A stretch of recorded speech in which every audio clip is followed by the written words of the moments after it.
want your machete back. Shit, it's yours. Take it. Just remember who saved it for you. Guys, it's okay. He just wanted his machete back. Woo!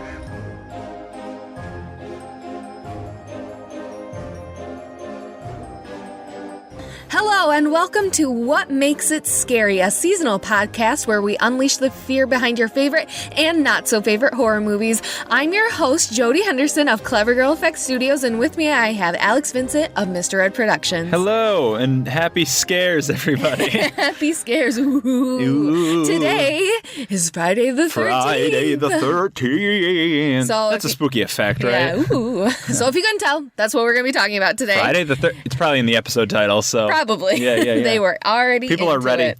So in case you didn't notice, that's what we're going to be talking about this week is Friday the 13th and the millions of movies that there are about it. Millions. But we're going to jump back because we wrapped up last week of our Stephen King It discussion. Yes. And we, since then, have seen It Chapter 2. Chapter 2. It was awesome. It was so good. It was so good. I didn't know what I didn't think this movie was going to be as good as it was. Yeah? Was it as good as I wanted it to be?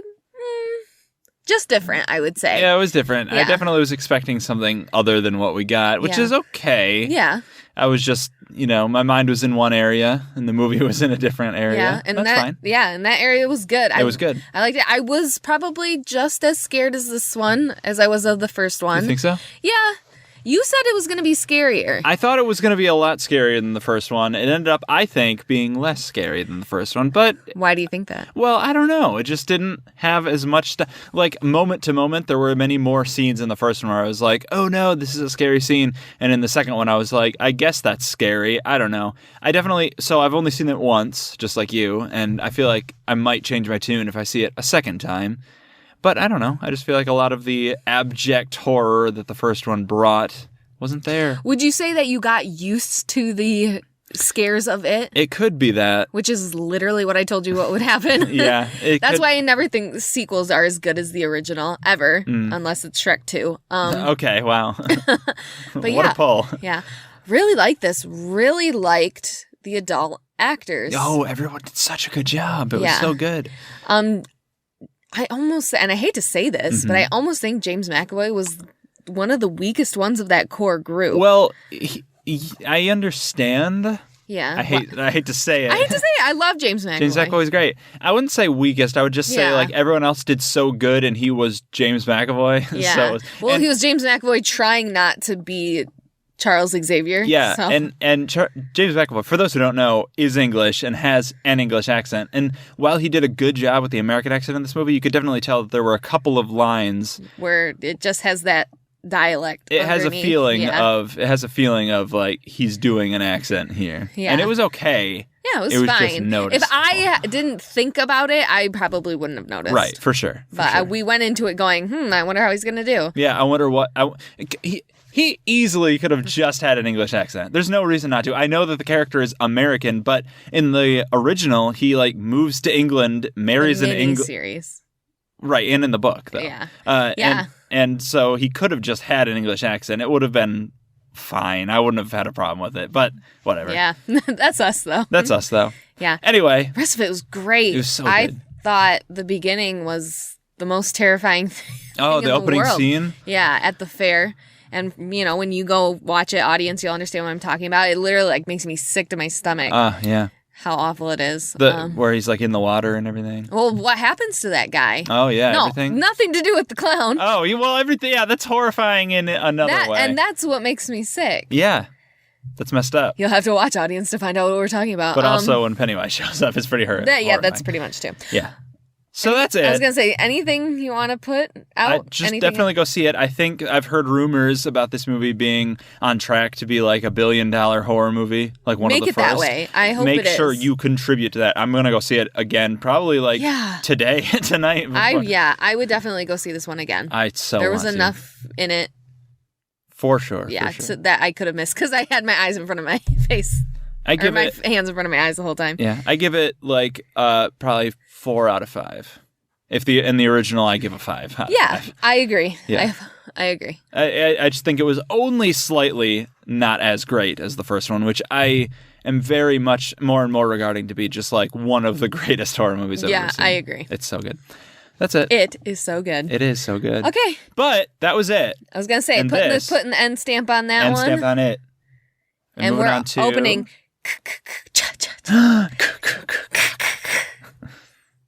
Friday the 13th. Friday the 13th. Great.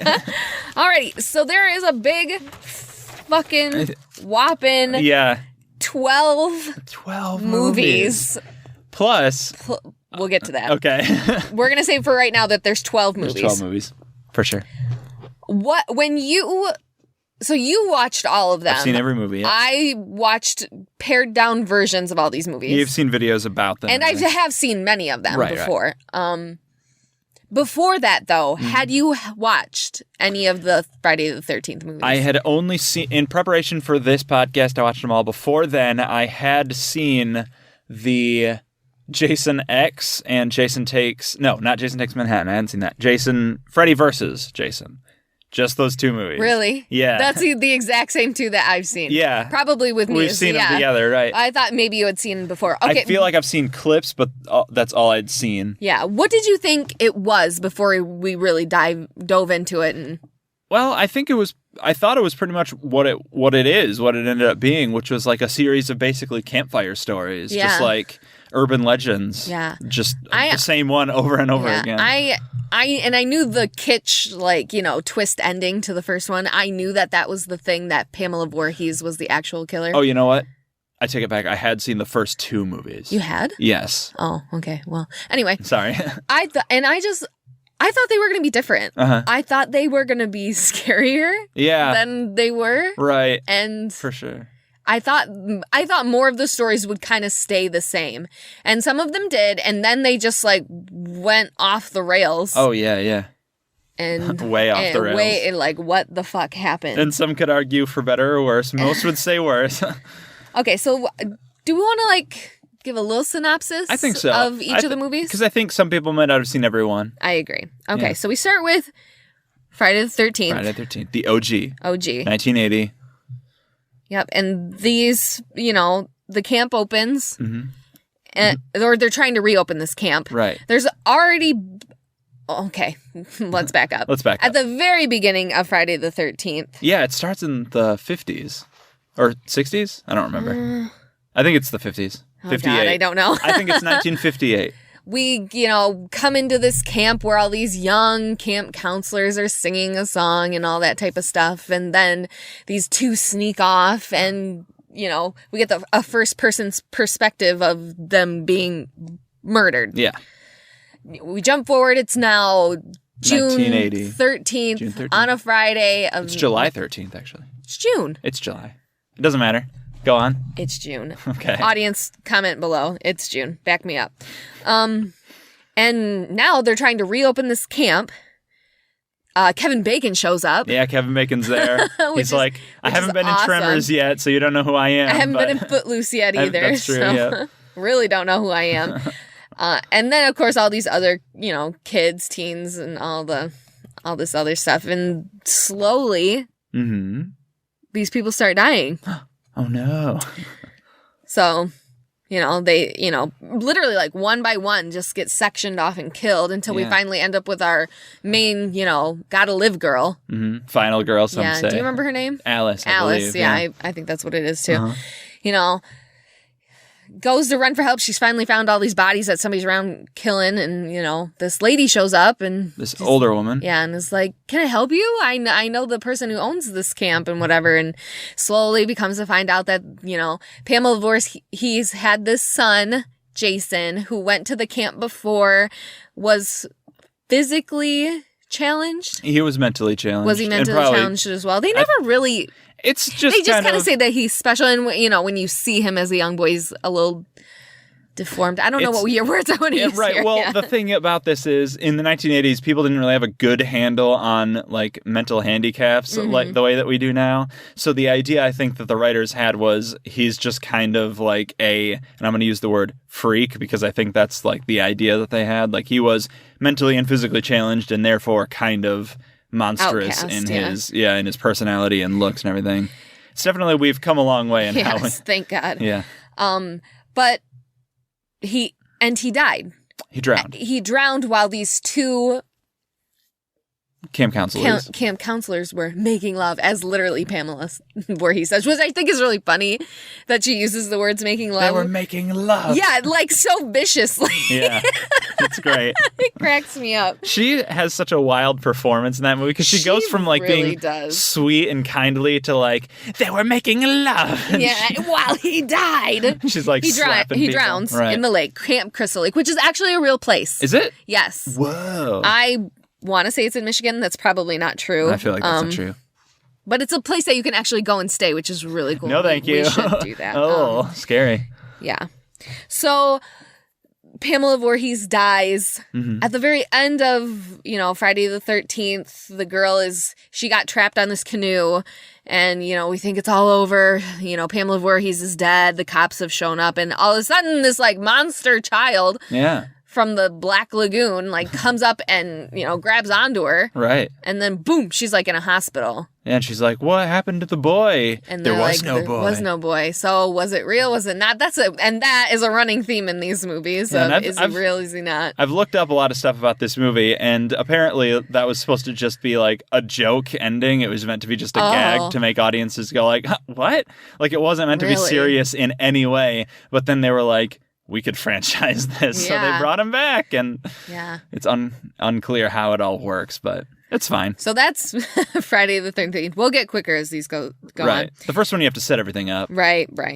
Friday the 13th, part 2, takes place like kind of immediately afterwards. Allison's trying to... It's a year later. Yeah, trying to put her life back together and stuff, and...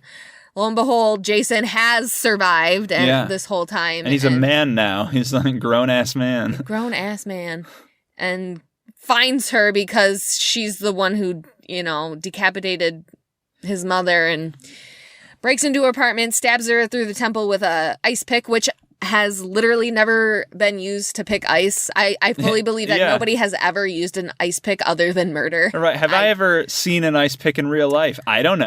I mean, I have. Have I ever touched one? No. Because I use it for murder. Right. I have questions about that scene, though. Did he walk all the way to like wherever that her apartment is, like the city? Must have. Did he drive? Did he get into a taxi? I want to know what the taxi driver was thinking with this weird, scary man. Just ugly being like, man. Yeah. A lot of questions about that scene. A lot of questions. And he has jeans on. Where do you get those clothes? Where do you get the clothes? And then he just shows up back at Crystal Lake. So he just like killed her and then went back home. Well, his mommy shrine was there. So that's he had right. to go. Okay, so they're now trying to really open the camp. Yeah, they're like, we're going to open this camp again. And they have all these counselors that are there to do training and all this other good stuff. And of course, people start getting picked off one by one. People are killed. We get a really good character in this movie, Mark, who is wheelchair bound. Right, yes. And is like one of the best characters, I think, in like the whole series. He's just cool. Like genuine. He's like the best guy. And he gets like the worst death ever. Yeah.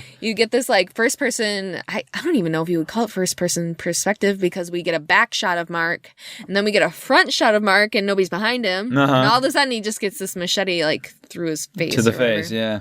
Yeah. It's kind of mean. Other than that, we again, everybody pretty much gets killed. We get our one lasting lady who imitates Pamela Voorhees for Jason to, try to, because she's a child psychologist and tries to she's cool. Soothe him and whatever. And also, she thinks she kills him and we basically have the same thing. Lo and behold, he doesn't. He's wearing a sack the whole time on his head. Right.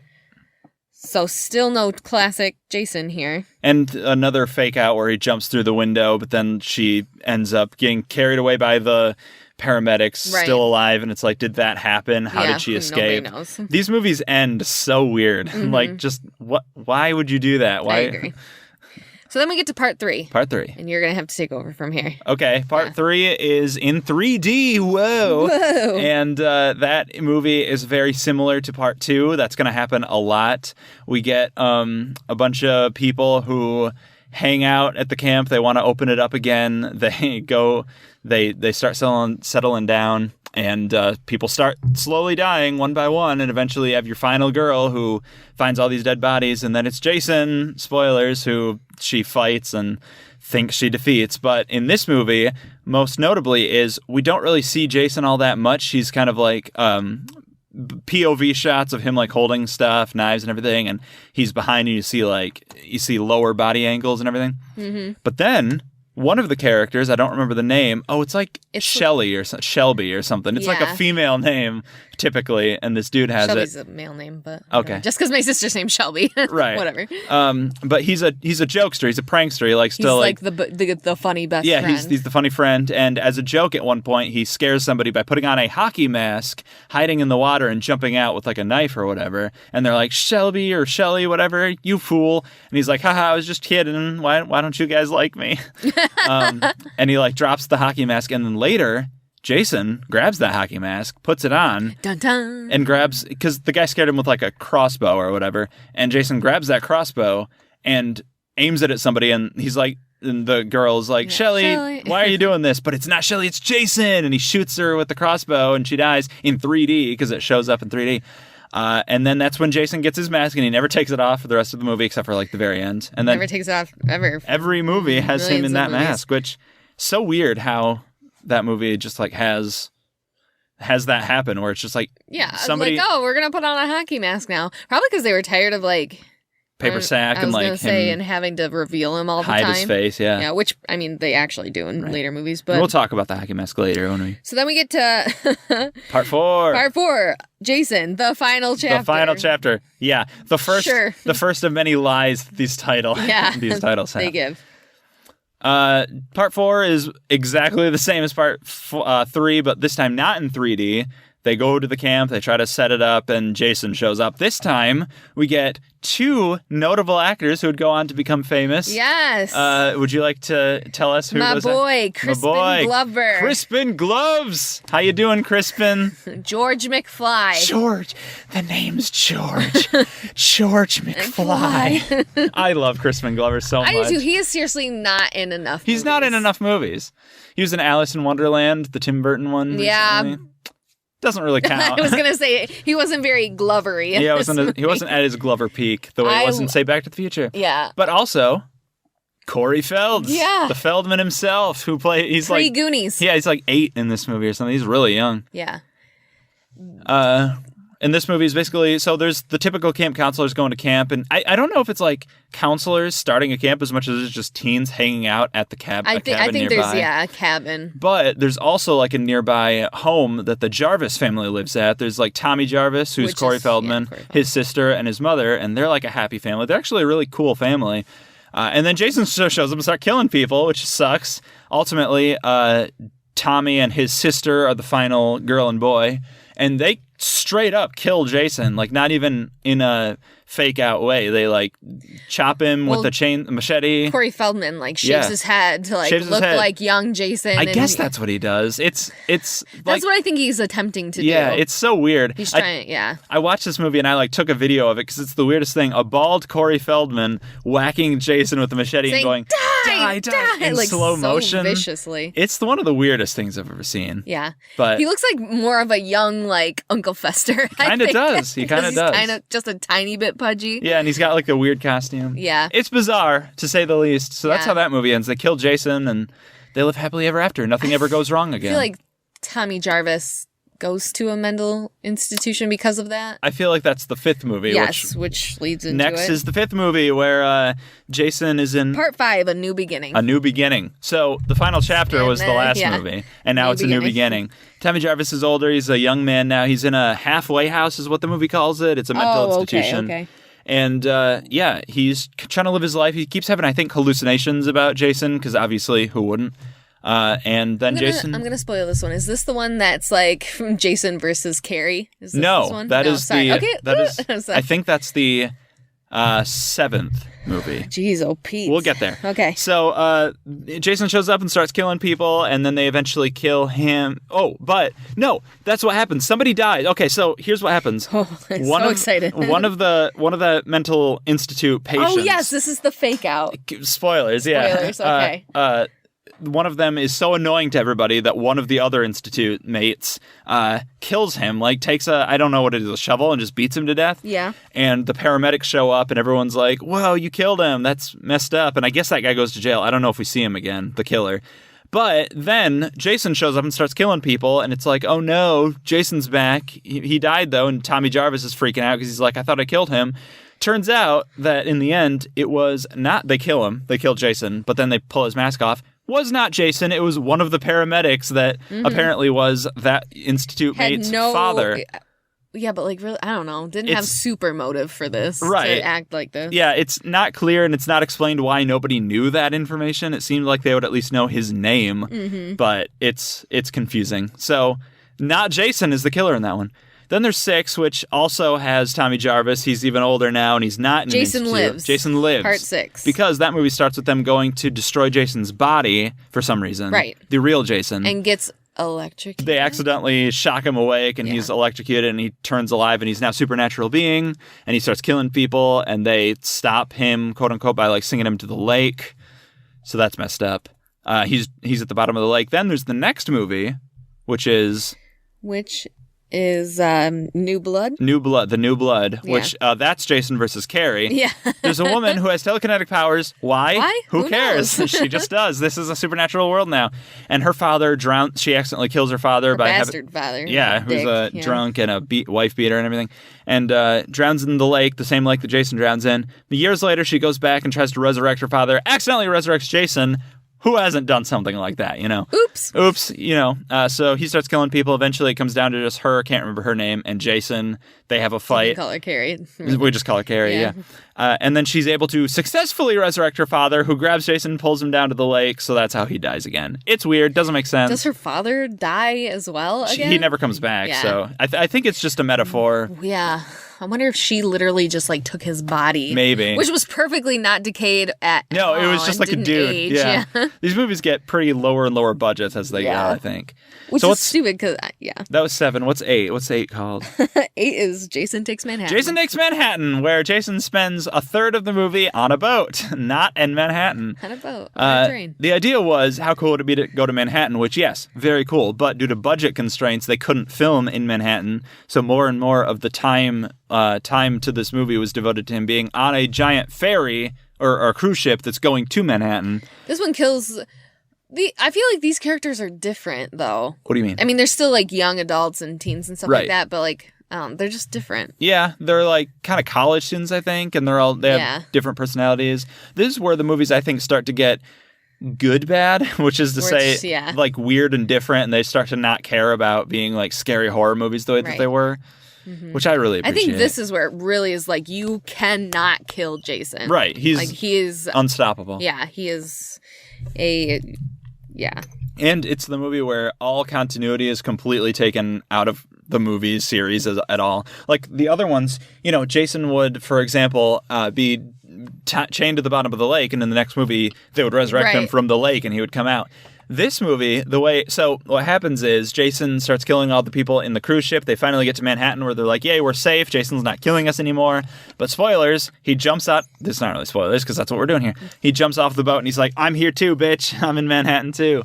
And he starts killing people in Manhattan. And then they end up killing him by, I guess, the sewers flood with toxic waste. And they're in the sewers. And he looks crazy in this movie too. Yeah, he looks pretty crazy. And he gets drowned in this toxic sewer waste and he becomes a child.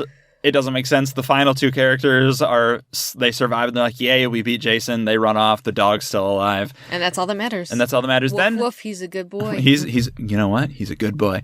Then the next movie, which is Jason Jason's dead. Jason goes to hell. Jason's dead. The final Freddy's dead. The final nightmare. I'm going to go out there. I'm going to say it. This is the worst Jason movie. It's pretty bad. It's bad. It's not great. You don't even have Jason in this movie, hardly. Here's what happened. So, in the last movie, had Jason drown / melt in toxic waste, turn into a child in Manhattan sewers. In this movie, he's back in Crystal Lake, still alive, and still paranormal, supernatural Jason. Why? Doesn't matter. He's just there.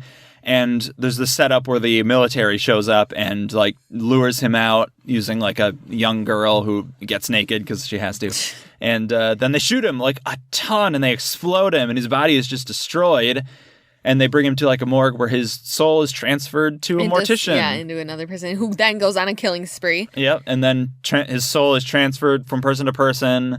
There's one of the best characters in the whole series, Creighton Duke, the bounty hunter. Oh, yeah. He's like, I'm going to kill Jason. Breaks fingers. He breaks fingers, takes names, and he's all out of bubblegum or something like that. Yeah. So he's pretty cool. Eventually, I think they're able to kill Jason. It doesn't really matter. Well, he's trying to get to another Vorhees. Yes, this introduces the concept of he had a sister. Okay. We're playing by Halloween rules now. Pamela Voorhees had another child who was never mentioned and has never shown up in the series, but she's there, and she has a daughter, and the sister dies earlier in the movie, and then Jason needs another Voorhees to become alive, but also only a Voorhees can kill him finally. Whatever. Right. It doesn't make sense. So he has his sister rebirth him, who's dead. He kills her, but then uses her dead body to rebirth himself, and he's Jason again, which is good. You finally get Jason. Right. But then the daughter kills him, so he's dead. We have some of the most gore in this movie. Yep, it's pretty violent. There's like a scene where whenever he transfers into somebody, then transfers out, that person dies in a different way. And one of those people, his body just like melts to the floor. It's like a David Cronenberg movie. It's disgusting. Yeah. Like his entrails are like left behind. His jaw falls off. It's gross. I love it because I love that stuff, but it's effed. It's a lot. And then the next movie, that movie ends. Jody, that movie ends with his mask laying in the dirt on the beach, and then Freddy Krueger's arm comes up and grabs it and pulls under. Such a great ending. Which I'm sure left audiences fucked. They were just like, when is that coming out? What? 20 fucking years later. Yeah, it was a while. So the next movie that happened was not Freddy vs. Jason, as one would expect. Right. Was instead Jason X. Woo! Jason in space. All right. It's the future now. Jason. Well, he gets to the future by cryo-freezing. I think it does start in the future. We timed it out, and they said like 2012 is when it starts, which at the time was the future. Right. So that movie is Jason is accidentally cryogenically frozen. Doesn't matter. He's woken up in the future by space-faring pirates or whatever, and they try to wake him up. But there's like another woman, the main character, who's also frozen. They try to wake her up, accidentally wake Jason up because sex happens. And Jason that just hates sex. Yeah. He just wakes him to the core. He wakes up and starts going on a killing spree throughout the ship, and then his body is destroyed. MK, the robot, destroys him in one of the best scenes, just like shoots him and blows him to smithereens. Yeah. But then he accidentally... This movie... Okay, so... This is where they went wrong. Twice in this movie, Jason is shot or killed into something that ends up saving him. The first time is when he's shot into the cryogenics. Yeah. And they're like... Yeah, we finally killed Jason. Oops, it was accidentally in the cryo freeze thing where he's then resurrected. Later, MK, the robot, shoots him to death and blows him up, but then he falls into like the med bay with nanotechnology that heals him. Oops. And makes him a super Jason. Cyborg which Jason. Which looks fucking cool. It's pretty cool. It's called Uber Jason. Yeah. He's cool. He's like a robot kind of. I love this movie. I know that a lot of people haven't... It's seriously on almost everybody's worst horror movie, and I don't get it. I feel like this is a great movie. We finally have great characters that are developed. Yeah. And we finally have a story that makes sense. Right. Well... And it harkens back to even Jason's, like, why he's doing this, why he's targeting, sexual beings. Does it, or does it just reference those things? I mean, yeah. Okay. There's a scene where they like have to bait Jason away, so they like have a hologram with like teens having sex and smoking. And just turns back and like is beating the shit out of them in sleeping bags and whatever. He turns to the camera and says, "I don't like when people have premarital sex." It's a weird choice to have him speak at that point. Yeah. And then they end up killing him by like sending him to space. He's a meteor, I guess, and he lands back in Crystal Lake. It doesn't matter. This movie takes place in its own separate thing. And then... Should we even talk about this last one? I almost think we should save it for the next episode. No, I think we have to at least touch on it. Okay. Next is... Freddy vs. Jason. Freddy vs. Jason. The mashup everyone has been asking for. That everyone wanted. Yes. I don't like this movie. I'll say movie. I don't like it. It's not very good. It doesn't make sense. The idea is good. So the idea is Freddy, who, spoilers, we'll talk about later, Freddy has lost his ability to kill people in dreams because nobody believes in him. Or remembers him. So Freddy, because Jason is dead, I guess, in this movie, he like resurrects Jason and says, hey, you can kill people, right? Why don't you go kill people for me? And don't let anyone know that you're doing it so that people think I do it. It doesn't really make sense because he goes to Elm Street. Yeah, I guess if people die in Elm Street, then it's got to be Freddy. Anyway, he gets Jason to do his dirty work for him for a while until Freddy can get up to speed with his killing. And then Jason doesn't stop. Yeah, he like keeps taking all his kills and he's like, I was going to kill him, bruh. So then Jason and Freddy fight and it's awesome. Except for how bad the movie is. But the fighting is great. I think it's a great movie for the 90s.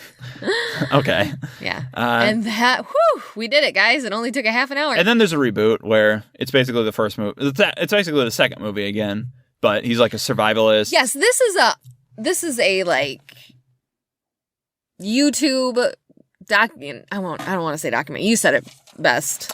What do you mean? That this is just like a part 2 of Jason. Yeah. Yeah. Made by, a small town theater director, movie You're director. talking about Never Hike Alone, the fan-made I am. I'm sorry, thing. what are you talking about? The reboot, the 2009. Oh, I'm so sorry. That wasn't even on my list. Oh, yeah. So sorry. That's basically all there is. It's just a reboot. It's the second movie again. But then there was like a Kickstarter, Never Hike Alone, which was... This is on YouTube. It's only about an hour long. Yeah, it's about an hour long. It's about this guy who's just, running around the woods, like making some foresty videos about hiking and whatever, and then comes across like Camp Crystal Lake. Yeah. And finds all these like murder scene tags and is finding all these places that like these people died from the first movie. For sure. And all of a sudden, boom, Jason's there. Jason Highly shows recommend up. this. This looks awesome. Yeah, it's really cool. Yeah, highly recommend it. Not a lot of people know about it. So, if you were keeping track, that technically there's 13 Friday the 13 movies. Yeah, only 12 official ones, but there's that one. But this one's really cool. So that's neat. So, what a lot of these people love this movie for, the franchise genre, is the kills. Yes, the kills. They are gruesome. In the way that like the Halloween movies kind of lack a lot of inventiveness because it's more just about the story of Michael Myers and like him going after people, not about the gore and brutality. This is the franchise that if you want inventive murders and graphic violence, this is the series for you. Absolutely. So I made Mr. Ed write down his top 5 favorite kills from all, we'll say 13. Yes. So I wrote down all my top 5. Okay. Do you want to go first? No, you can go first. Okay. Do you want me to give you the names and then you have to try to guess what the kill was based on the name? I fucking won't know them. Okay, so I'll give the name with the kill. So my first one, and this is in no particular order. I just wrote them down as I remembered them. Me too. The first one is Adrian from Jason X. This is the nitroglycerin kill or whatever it's called, the freezer kill. This is when he first wakes up on the spaceship and the medical examiner is Adrian and he dips her head into a vat of like liquid nitrogen, which kills her immediately, but then he like smashes her head against the table. Yeah, and it just shatters. And Mythbusters like tried this and of course it didn't work, but that doesn't mean it's not cool. a great kill. It was awesome. Also on my list. Thank you. Oh, sorry. Yeah.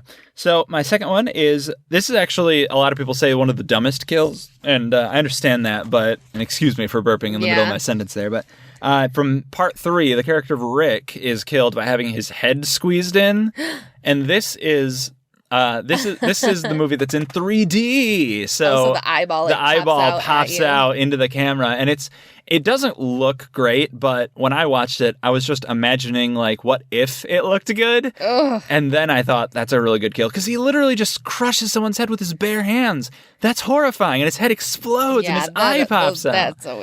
That's a good scary kill. When Game of Thrones did it, and it's not nice when Jason does it for sure. So that's a good kill. The next one is also from part 3, and this is Andy, who's also a prankster. He's a jokester. He likes to do funny things, including walk on his hands. Oh, this is awful. Yeah, he's the guy who walks on his hands, which results in Jason.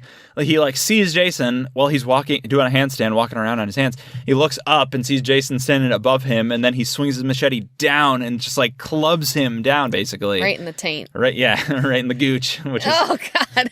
not a fun Which you thing then to see later, happen. like him like filleted from the hips down. And it's disgusting. Yeah. Very gross kill. Next, I have from part 2, the coitus scene with the double spearing scene. That actress was underage when they filmed that. That's weird. So that's why, one, the scene couldn't be very graphic, and the kill Illicit. couldn't be very Right. gruesome. So this is the scene where the couple is doing it, as they say, and Jason shows up and like stabs them from the top this time down and kills both of them at once, which is cool. You don't really see multi kills in one, but when it happens, it's cool. And this is like a callback to a kill from the first movie, which is not on my list. Spoilers, but I don't know if it's on yours. It might be on mine. It might be on yours. All right, and my final kill is this one is a bad kill that I love so much, and it's from Jason Takes Manhattan. Okay. And okay. So this is a scene. Let me paint the scene for you, because this is a scene where, as I was watching it, I was desperately hoping that this happened. And have you ever had that where you're watching a movie and you're like, oh man, I hope this happens, and then it does, and you're like, yes, and you like stand up and cheer and like start clapping. That's what happened to me during this scene. So there's a character, Julius, who is a boxer. He likes to box. And he's a tough guy. He's like, we're going to go find Jason. We're going to kill him. We're going to take him down. This is when they finally get to Manhattan. Jason's on a rooftop or whatever. Julius climbs up there and is like, we're going to end this. Yeah, Rocky. And he said, Jason, we're going to do this once for all. You and me, mano a mano. Let's do this. So he starts fighting Jason by like beating him up, punching him and everything. And he gets tired out, and Jason is just taking all these hits. He's not fighting back at all. He's just getting punched, and he's like staggering backwards and everything. And Julius gets tired out, and he's just like, okay, your turn. Take your best shot. And so Jason rears his hand back, clubs him in the face with his hand. His head gets knocked off of his body in one hit and goes flying into a dumpster, which closes. Oh, it's so good. It's so good. I think it's ridiculous. Yeah, it is. It's ridiculous. It's not a good scene. It's not a good movie. But I love it so much. I love it so much. It made me so happy. My heart was just like, yes, this is what I need. This is what I need. Mm-hmm. And there's like no music during the scene. Like it's just bam, bam, yeah, which is really cool because like that whole movie is just like, you know. Yeah. Yes, I do know. Anyway, so that is my top 5 kills from Friday the 13th. Alrighty, we'll move on to mine. I think mine are better. We'll see. Wow. Well, first of all, I'll just say the one that you took from me. Oh, yeah. Which was the liquid nitrogen. Such a great frozen kill. face from Jason X. Yeah. It's beautiful. It is. But Adrian. Yep, we'll start at the top of my list. Kevin Bacon. Kevin Bacon, yes. His death. Like when I saw it, I was literally like, oh my, like it made me like audibly like, oh my gosh, what's happening? It's because he's laying down in the bed. He had just finished. Yeah. Is laying there on the bed, and all of a sudden, does he get a hand to the head? Yeah, this hand comes up and grabs him in the head. Grabs onto his head, and then an arrow from under the bed pops up, stabs up through the neck, and just stabs up. It's brutal. So all you can see is like Kevin Bacon's head being held against his pillow, and this sharp arrowhead like poking through his neck. Yeah. Which apparently, like the mechanics behind how this was going to happen failed. The blood spatter part of it. That came with it, and so the director had to hide under the bed and like manually like blow air into the pump that was going to pop the blood through. So I'm like, that just makes it even cooler that happens. It's cool, and that's a kill that they like. Kind of reference / do again like 5 times throughout the series. It happens over and over again. Like, and always call back to your I think the part 2, the double coitus kill, is like a good homage to that, where it's like new and different. Yeah. That's why it's on my list. Okay. Number 2 on my list is the sleeping bag death in the reboot. Oh, yeah. Okay. So it's in the very beginning. We have this really long cold open. Where these campers go, they're gonna, collect all this weed that's growing this is out weird by weed Camp supply. Crystal Lake, and they kind of separate. They're going their other ways. One's out to go to the bathroom and blah, blah, blah, blah, blah. This one girl is left alone, and all of a sudden, Jason comes and, attacks her and whatever, and her boyfriend is now hearing her scream, so is running back. His leg gets caught in a bear trap, and as you look up, she's literally just, zipped into her sleeping bag, hung over a tree, over the fire. Yeah. So she's literally being burnt alive through a sleeping bag, which just pretty sounds horrific. awful. And the sound it makes when her body finally onto the ground because the bag has split open. Yeah. It's disgusting. Yeah, it's pretty nightmarish. Yeah, it hits you down in the stomach. Yeah, it's one of those makes you sick kills. Yeah. Not a lot of that happens in the series, but that's one of them. Yeah. Frozen Face was my third one. Yep, good one. So I'm going to jump down to number 4. Also from Jason X. No? I love puns with my deaths. Okay, I know where you're going with this. Do you? Yep. Okay, my favorite, and I have laughed at it from day one, is when one of the grunts that's sent out to kill Jason. Oh, maybe not. Yeah, I knew you wouldn't know what this one was. Is pushed off the balcony and lands on one of these big screws. It's like a spiky corkscrew in the ground. Doesn't matter why it's there. He literally swirls all the way down yeah, it. that's good. And then when the other grunts find him, they're like, "What's his condition?" And she's just like, "He's screwed." Yeah. I love puns like that. I thought you were going to say this sucks on so many levels. That's what I thought. I knew you were going to think that's what I was saying. Well, good one. That's a really good one. What's next? Well, this one's unconventional. Oh. This one's from Freddy vs. Jason. Okay. It's when Jason kills Freddy. Oh, yeah. Which, spoilers, he doesn't really. Yeah, he winks at the end. It's weird. Yeah, but and it's just he ends the movie, so it's fine. And even the girl, the gotta live girl, she's the one that decapitates Freddy. But it's when Jason comes up with Freddy's own hand that was ripped off before and stabs Freddy through the back, out through the front. That's a good scene because they both are in the lake, they've been defeated, and then one of them climbs out and you can see the machete and you're like, oh, Jason's alive, but it's Freddy holding it. Yeah. So he's holding Jason's weapon, and then Jason uses his glove hand to stab Freddy. Yes, it's very meta. They're both using each other's weapons. I love that. It's good. Yes. That's a good kill. I'm going to give 2 honorable mentions that I was like, I really just can't leave these out because they're great kills. From the reboot, it's the deck kill. Oh, yeah. The girl gets trapped out in the water and thought about sees Jason, hides under the deck, thinks she's got away from him. He literally just takes his machete, boom, right through the top of the deck. And then pulls up. Yeah. And her head hits the deck. Hits the thing and then falls back down once it pulls out. That's a good one. Disgusting. Yeah. And also my last one is from Jason Goes to Hell. When this is the most explicit sex scene I think there is in the whole series. Oh, yes. I forgot about this. I know, there's so many. There's so many. There's a lot. So this girl's on top and Jason through the tent takes his machete, shoves it through her back, out through the front. And then rips it up through her rib cage, through the clavicle, and out through the top. Just obliterates her into 2 pieces. And then there's a shot of her from behind, and you see her part. And then her boyfriend's face is you can see it through it. It's disgusting. That's a good honorable mention. Yes. I'll say my honorable mention is also kind of unconventional. I don't think a lot of people have this on their list, but it's Pamela Voorhees in that movie. Yeah. She just gets her head lobbed off, but it's so explicit, and you see her neck and her body, she reaches up with her hands, grabs at where her head was. And there's this, it's slow motion her falling down. It's a really brutal, it's simple, but for the time, that's really brutal. Yeah. That's always been one of my favorite kills from that franchise. And that's what I think that's what these movies are about, is the kills. Yeah, for sure. That's what we like about them. Yeah. Now, we'll dive into what makes them scary. Now let's move on to our segment, What Makes It Scary. Remember the name of the show. Yes. So I've done a lot of research into this, and I have a lot of thoughts on what makes it scary. Would you like to hear why? I would. Okay.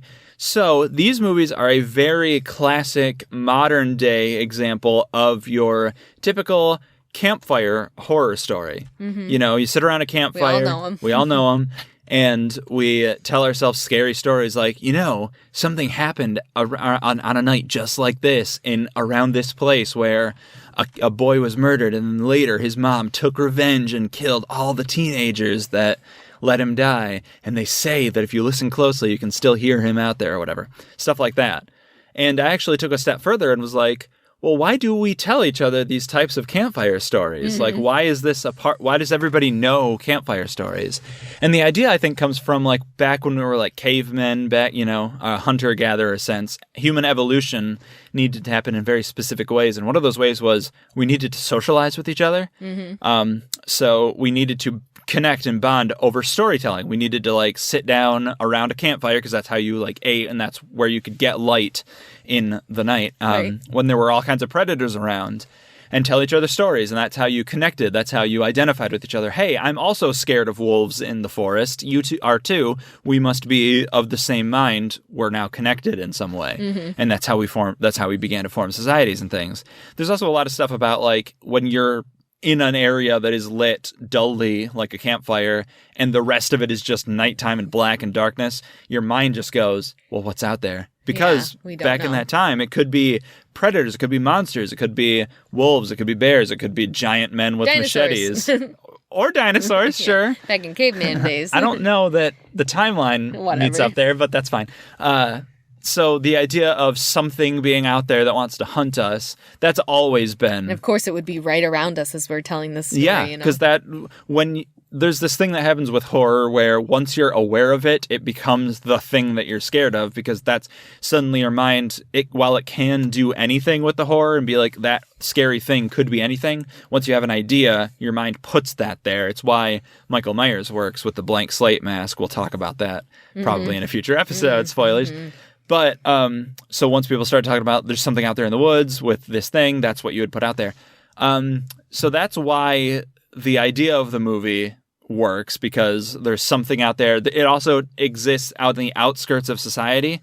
There's a lot of the different ways that horror moves is taking something and making it scary. In Friday the 13th, it's the wilderness, the outside world. It's, you go out to a camp where you're cut off from society. There's no one around.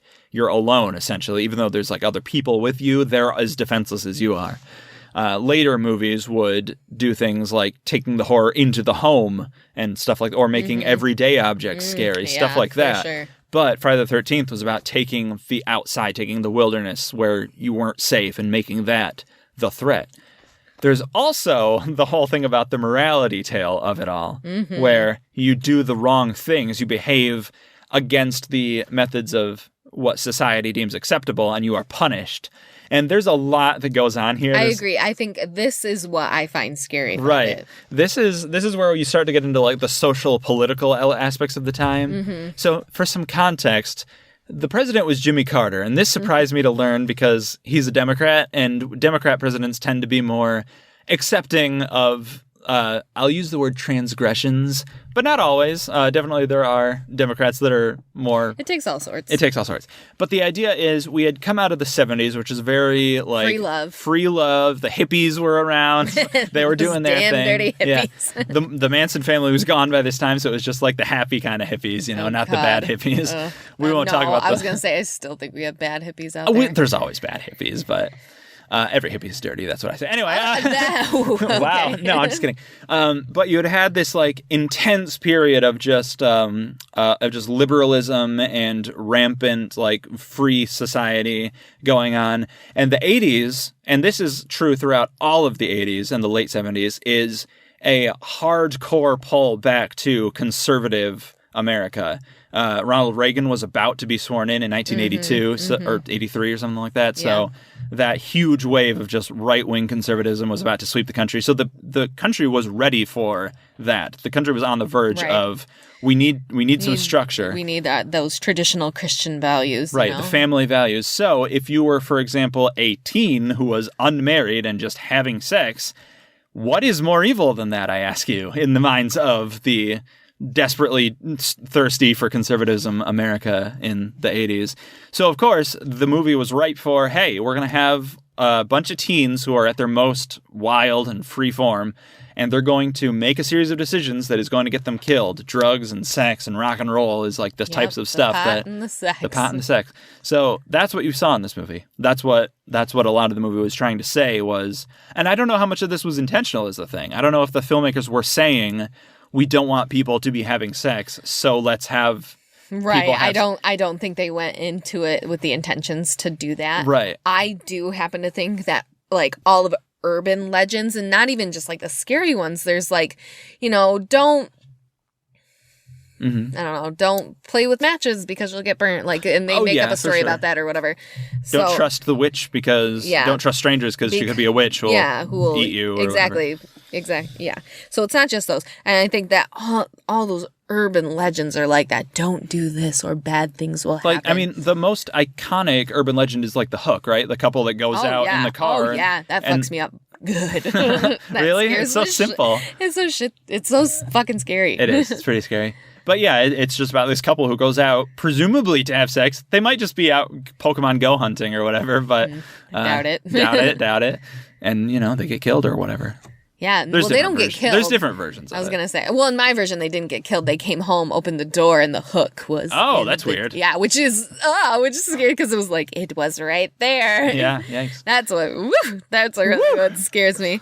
Yep, that's what I was going to go into, too. Those just, like, deep down urban legends that we're not going to have sex, which is that original? No. We got that kind of from Halloween as well. Yeah. That's the first kill of Michael Myers, as he kills his sister because she was having sex and had sex. I don't know if that's specifically why he did it, but it's I think the movie had it happen. Yeah, I was gonna say it's symbolic. Yeah, it has a lot of those. Modern days, we now have It Follows, where it's like the same thing. It's the same sexual. That's a great movie for like intense metaphor, where it's like this definitely means something other than what it is. Yes, I think it drew for sure from Friday the 13th. Yep. I totally think we are taking, those big points from these movies and now modernizing them. Definitely. And if you haven't seen It Follows, holy fuck. Do it. It's a good movie. It is scary. Throwback to like 70s horror and everything. Yeah, it's really good. I have more to say. Go ahead. So that's like the idea of the type of story that's told, and it's the types of kills and the horror that happens. But I wanted to talk about Jason as a horror movie villain, because I want to talk a little bit about what makes him scary, because I think that's the draw. Yeah. So Jason is like an unstoppable terror force in the same way that I think Freddy Krueger represents creepiness and like something unsettling. It's a supernatural kind of horror. Can't control. Yeah, it's like a mind type horror. Right. Jason is a physical type of horror. He's the type of like he's more of a wild animal than Freddy Krueger, who's like gets in your head. He's like demented killer type thing. Right. Jason is like, I'm going to come at you with my machete, and there's nothing you can do to stop me. I'm going to swing this thing at you, and you're going to die. Right. And so that's terrifying, and it appeals to different people's psyche in terms of what makes them scared. But there's also his mask, which yes is iconic. Yes is a great way to like sell action figures and merchandise and everything. But the mask is scary, and I know why. Would you like to know why the mask is scary? Would. First of all, any kind of like hiding the face is scary because you're like, I don't know what's under there. I don't know what you're thinking or what your emotions are. Yeah. But there's also, I noticed like a lot of uncanny valley aspect to it, because the mask, and this took me a while to like actually like figure out as I was watching the movies, but it's got like these dead black sunken eyes that you don't see any emotion in. It does look like a face looks. Like it has the structure. Eye holes, and it has like all these dots around it that make it look like a face. Like a nose bump. Yeah, a nose bump. But it's not a face. And your mind goes, it looks like a face, but it isn't a face. That's exactly. Well, take off the mask. And then you have like the monster underneath. Which people... And unfortunately, we still do it to this day. If someone is a little bit different, if things are not perfectly symmetrical, you're considered like different unwanted. And lesser than less desirable. For sure, yeah. So you take That's that. Not great. And I mean, we have many different forms of Jason's face that we see through these movies. Literally, there's no consistency. No movie has him look the same. Yeah, but it's none of them are pretty. No, none of them are pretty. Face only a mother can love. And just that's human nature. We were, as children, like, if that's how we find comfort in Mom is because we know her face and it's, it's the first face we symmetrical. see. And it's what we understand like humans to be is like through a face. Yeah, anyone who looks different as a baby or like, I don't understand why this looks different. Yeah. You get it all the time. You have red hair. I have red hair, and like babies like, don't like it. They're just like, what the hell am I looking at here? They seriously don't understand. Yeah. It's kind of hard because I like babies and I want to be like, oh, a baby. And they're just like, I don't like it. Yeah. So that's fun. Yeah. So that's why we're scared of Jason. I honestly think that. Mm-hmm. Well. Yeah. I just want to kind of touch more on where maybe Friday the 13th drew some of their inspiration. I had mentioned before that I believe that it took a lot from Halloween. Halloween is considered to be like the first slasher film. I think one of them. Texas came first, but it did something very different than Halloween. Yeah. I'm really gonna. I say a lot of it comes from Halloween because it's another like unstoppable force. Yeah. Michael Myers is an unstoppable force. Jason is an unstoppable force. Right. It'll just come for you, and there's nothing you can do about it unless you're the final girl. Then you have a chance. Yeah. And I also think that it drew a lot from like what people considered to be like the first like horror movie, which is like Psycho. Really? Alfred Hitchcock's Psycho. Because if you're only looking at the first movie, is what I'm drawing, and obvious like mommy issues is what we're dealing with here. Yeah. And so I think it took so much from that. And, you think you know this killer. You think you know who it is and what he's going to look like. And just like flipped it up on its own head. It could be your own goddamn mother that's out there doing this. Right.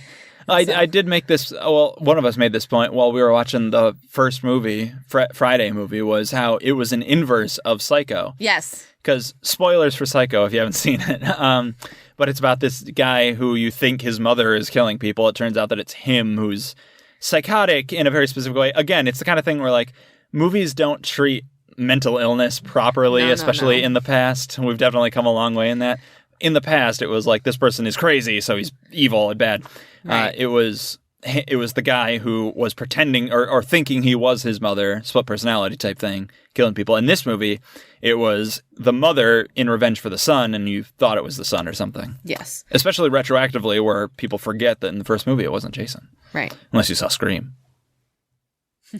Anyway, go on. Yeah, that's basically, that's all that I've noticed, right off the hand. I would love to hear from our audience if they see any parallels or Friday the 13th pulling from other inspirations.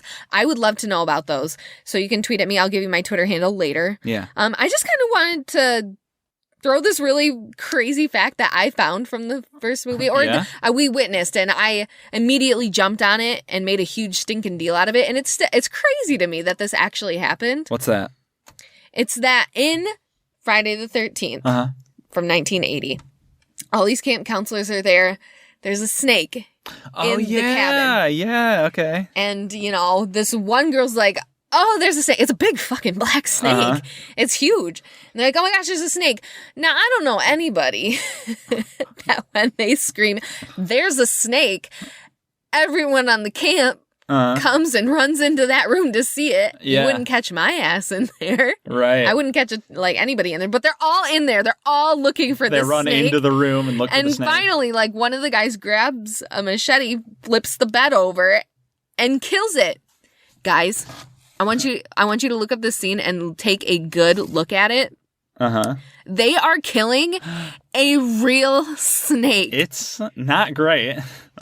My mind is seriously blown that a animal was killed on screen for this movie. But I hate snakes. I don't give a fuck about snakes, but still. Anytime an animal dies for entertainment, that's not right. Yeah, that's not good. I have a problem with that.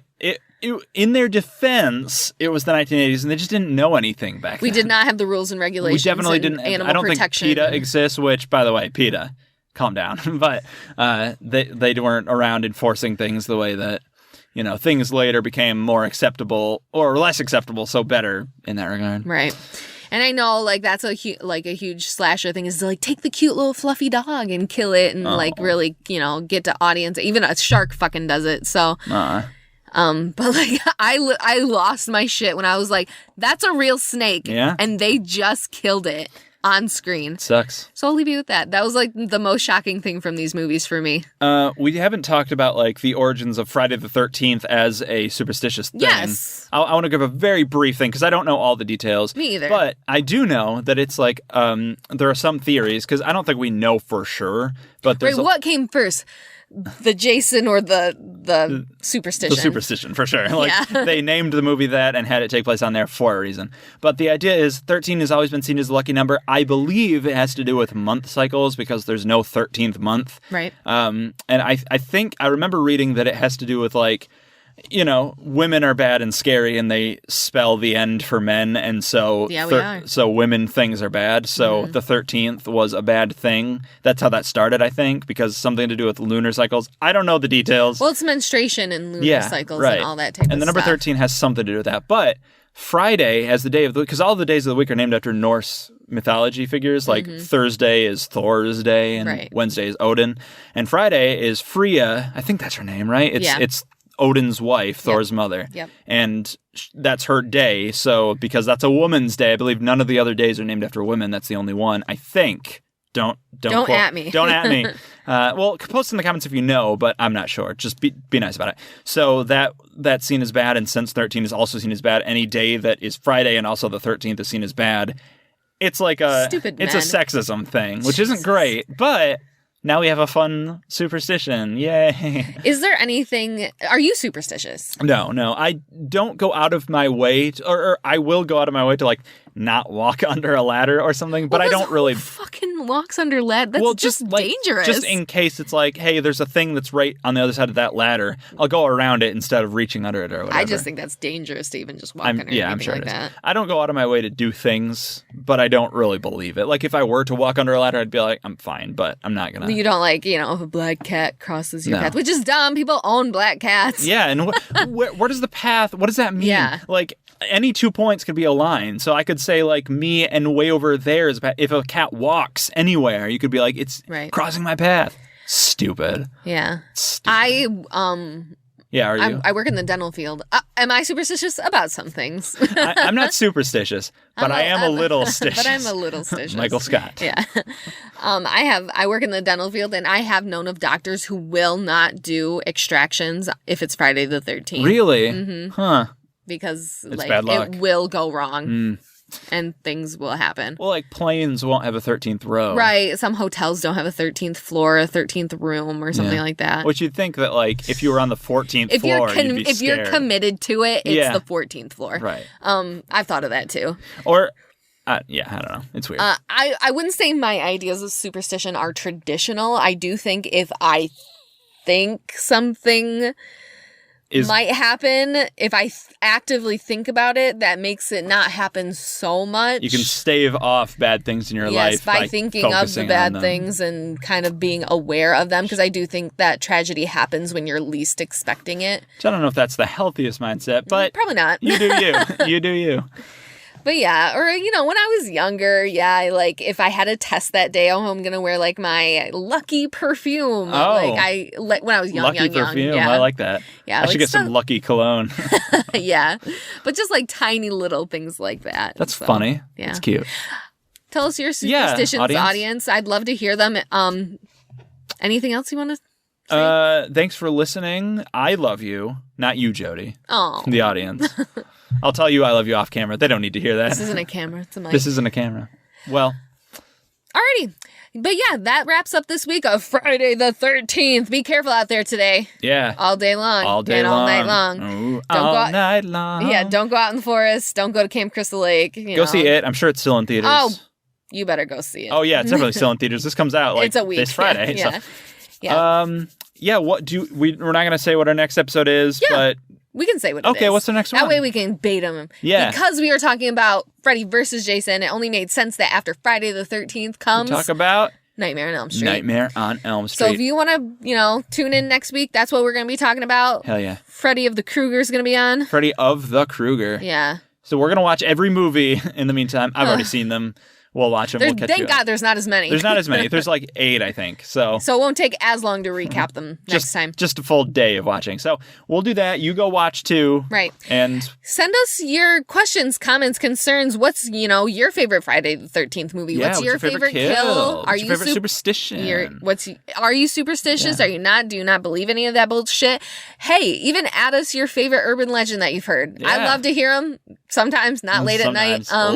Anything like that. The closet clown or whatever. Oh, stop. We cannot talk about this right now. We should have talked about it. They say there were 2 podcasters. Stop. Okay, we got to shut this down. Right. You can find me on Twitter. I'm at clevergirl, the letter F and the letter X. I'm on Twitter at Mr. spelled out the long way, red2342. At Mr. Red 2342. And we might have a Twitter. I don't think we will. Probably I think not. Just find us on Mr. spelled the long way red Prod, Prod. That's at Mr. Red Prod. You can also listen to our other podcast that we do that is not seasonal. It's called Peeves and Q's. That one does have a Twitter. You can find it at Peeves and Q's. Cool. Alrighty. See you next week. And stay spooky out there.